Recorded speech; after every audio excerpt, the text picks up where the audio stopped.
Project deployment, joining WAPs to a controller. By the time you're done here, you will understand how to adopt and manage WAPs from a wireless controller. So before we do this in our wireless environment, I want to make sure that you and I are on the same page with the function of a wireless controller. A wireless controller provides centralized provisioning and management of wireless devices. As you know, these wireless devices are like rabbits. You have one and then two and then 100 of them in your network environment because our goal is to provide small, focused cells of wireless coverage, not try to stretch one wireless access point to see how far it can go. So because of that, the management of these wireless devices just gets unruly if you have to manage them one at a time. So instead, we set up these controllers that are either software-based, appliance-based, or cloud-based, and adopt all the wireless access points into the controller so you have that one centralized place of management. Now, when I say appliance-based, essentially that just means the vendor takes care of the operating system for you. You don't have to worry about the Windows or Linux underpinnings and updating the operating system. You just buy a box from the vendor and it just comes pre-configured to do exactly what it's supposed to do. Cloud-based means you're paying the vendor to manage the controller for you from their cloud, essentially meaning from their data center, which you're going to access across the internet and manage your devices from there. The last one is software-based, and I'm actually just showing a link straight from the Ubiquiti website where you can download a controller for Windows or Linux or even Mac and actually run the controller on your own server. Now, the beauty of that is Ubiquiti provides that controller software free. That's something pretty unique to Ubiquiti. I haven't seen any other vendor do that. The drawback of that is that you are maintaining the server itself. So if you forget to patch your Linux operating system or Windows has a memory leak or something like that, it affects your wireless controller too. I'm jumping you over to Ubiquiti's website because I'm not going to show you the installation of the controller. It's pretty much a next finish kind of thing, especially on Windows. But this is where you can download the controller software for whatever flavor operating system you have. You'll see above it, they also have all the firmware for their different wireless access points that you can load into the controller and distribute to all the access points. Oh, this actually makes me think of something right here. Ubiquiti has a pretty unique controller for a small deployment. It's called their Cloud Key. That's what it looks like. It's actually powered by power over Ethernet, so you jack it right into the switch. It turns on, connects to the network, and is a micro-size appliance that you can use to adopt and manage your different WAPs. That is so cool. Now, once you get the controller software running, this is what it looks like, at least for Ubiquiti, which is what we're using for our client-side deployment. Now, right up front, you can see most things are grayed out, and that's because they don't have a unified security gateway. That's their firewall platform that allows you to track your bandwidth usage and all that kind of stuff. All I'm using this controller for is wireless access points. Now, this is at the company that I'm at right now that has 3 different wireless access points installed. One of them is offline. And actually, even looking at that, that can be deleted. It's one of the oldest wireless access points that we have. So click this configuration, manage device, and forget about it. Goodbye.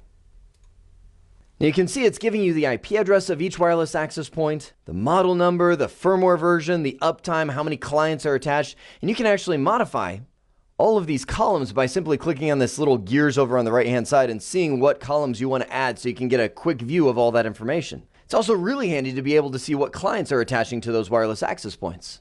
That's where I can figure out who's sucking up all the bandwidth, what signal strength each one is getting. A lot of great stuff for troubleshooting. But that's not what we're here to do right now. We're here to set up a new site for our client.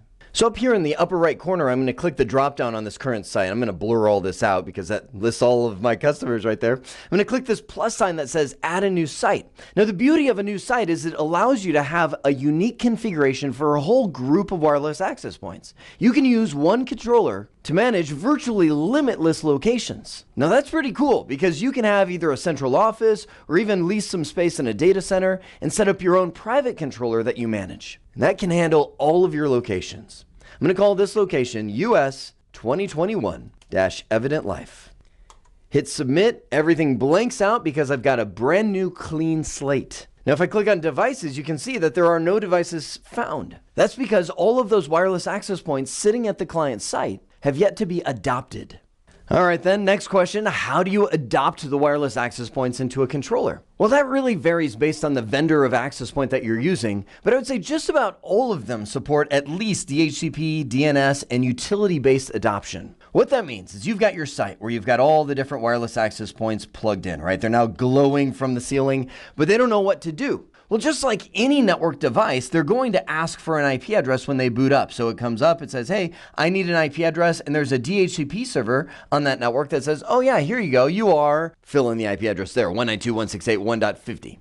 Well, Ubiquiti access points also ask for a different DHCP option, meaning I can go on that DHCP server and configure what's known as option 43 and point it to the IP address or DNS name of my controller. When you set up your controller, it has an IP address somewhere, whether it be on the same network as these wireless access points, whether you're hosting it in a private data center, whether you spun up a VM in AWS or Azure or Google Cloud and are running it from there. It's got to have an IP address, and most of the time you'll assign a DNS name to that as well. Well, you just put that information in DHCP option 43, and when that wireless access point asks for an IP address, it will also tell it, here's where you go to reach your controller. The WAP is already configured to hop on out there and access that controller and say, hello, please adopt me. You'll see that when we do that at the client site.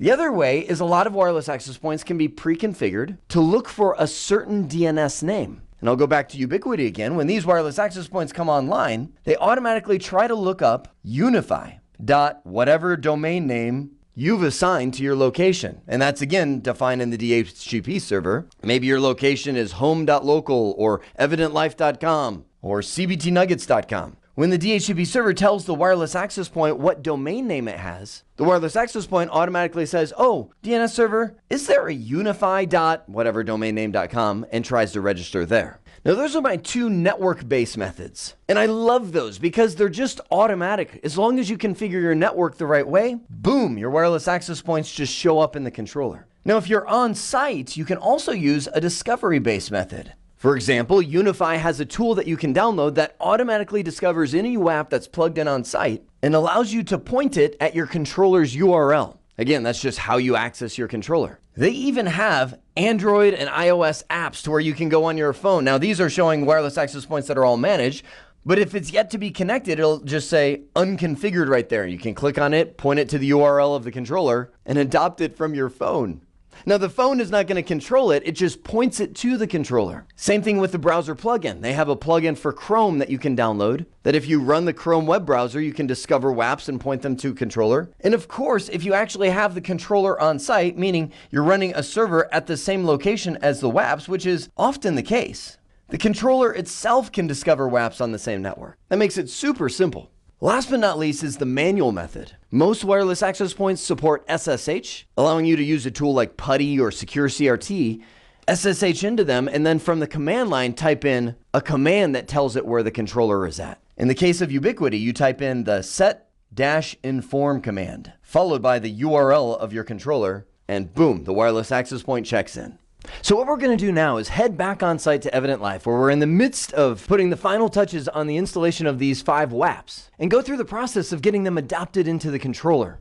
Well, while Jacob is up there putting the final touches on the rack, I'm going to come over here to the Chrome Web Store and get the Ubiquiti plugin that allows us to discover the devices that are plugged into this network. You can see I've already got this added to Chrome, so I might as well launch that app so that we can discover those devices and get them configured and checked into the controller. Now, as of right now, all I'm seeing is the ER Pro, which is the firewall, and that's just because Jacob hasn't plugged in, as of yet, all of the wireless access points to the network. Once he does, they'll all start showing up in this list. While we're putting all the final touches on the cabling, I wanted to show you this. It's not directly related to wireless, but it's really relevant. I call this my management and monitoring workstation. Anytime I set up a customer site that doesn't have a server here on site, because we're going more and more cloud, I always get one of these guys. You can get them for about $200 off Amazon. It's called Minx. It has Windows 10 Professional included with it, and it's awesome because it gives me a workstation. Once this is all configured, I unplug all the monitor, all the keyboard, and literally shove it into the rack of equipment, just sticking it on the bottom, and plug it into some power, so that if there's something that needs to be done on the internal network here, we can access this guy remotely and access all the devices from here. Now, you have to install some kind of remote management software on here, like Log Me In, Go to My PC, all the thousands of things that we have nowadays to access the device remotely. And obviously that has to be secured. But for remote administration and monitoring, I also set up a remote probe on this for my monitoring system, which I'll cover in another series, where I can now monitor all the different wireless access points so I get an alarm if one of them goes offline. These little things are a gem. Well, I learned something new. It looks like this discovery tool only shows the edge router equipment right from the interface until you click on the Unify Family button in the upper right, and boom, there's our wireless access points. Now you can see right here we've got really duplicated access point because I kind of discovered them twice. And I see 4 of the access points that are now pending. The 5th we're still waiting to plug into the switch up here in the upper right. So I'm going to click on the Action button, and you can see it's coming up to the Set Inform, and this is where we can go in and locate and reboot and restore factory defaults for this wireless access point. And right here is the Inform URL. This is the URL that points to your wireless controller. Now, I'm going to blur that out because that's my wireless controller, but I'm going to paste that into place. And then I have the username and password that's used to log into the wireless access point itself. Now, out of the box, these wireless access points use UBNT as the username and password. So I'll click on Execute. And what it's doing is it's going out to that wireless access point and trying to get it to inform. That means check into the controller. So I'm going to jump over to Chrome in my other window. And I'm looking at the site US 2021 Evident Life Church, and sure enough is our first wireless access point pending adoption. I'm going to keep going on with that utility, hitting each one of these things. Execute, execute, and execute. Flip back over to the controller. And there is at least our 3 wireless access points. We're still waiting for one more to show up. 3 wireless access points that are now pending adoption. All right, now I'm going to click Adopt on each one of those wireless access points. We'll get the 5th one when it shows up.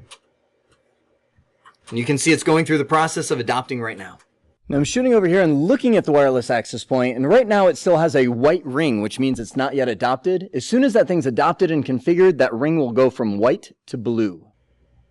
All right, there they go. They're all moving over to provisioning now. Oh, one just connected. And the first thing I'm going to do as these guys connect is upgrade their firmware. Built into the controller is the latest and greatest version of the firmware, so I'm just going to hit upgrade, which automatically pushes that out to all those. Do you see the benefit of centralized management rather than having to go each access point at a time, updating each one? All right, got them all upgrading now. We come over here and look at one of the WAPs. I can see that it's now blinking the white light, which means it's upgrading. It's going through that process. Oh, there we go. It just now is a nice clear blue.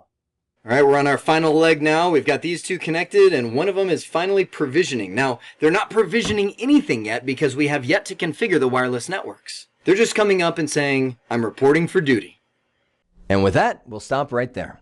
Now, I promised at the beginning of this that you would understand how to adopt and manage WAPs from a controller. And now you do. We talked about what a controller was, the many methods of adopting the WAPs, and we decided to use the Chrome plugin, but we could have gone after any one of the variety of methods, DHCP, DNS, smartphone app. They all work very similar. But I should mention, if we would have gone after the DNS or DHCP route, we would have never had to go in and set the inform URL. The WAPs would have just seen that and automatically gone and reported to the controller. It saves a step. And finally, once they show in as that pending adoption, we bring them into the fold, and now they're ready to be configured. I hope this has been informative for you, and I'd like to thank you for viewing.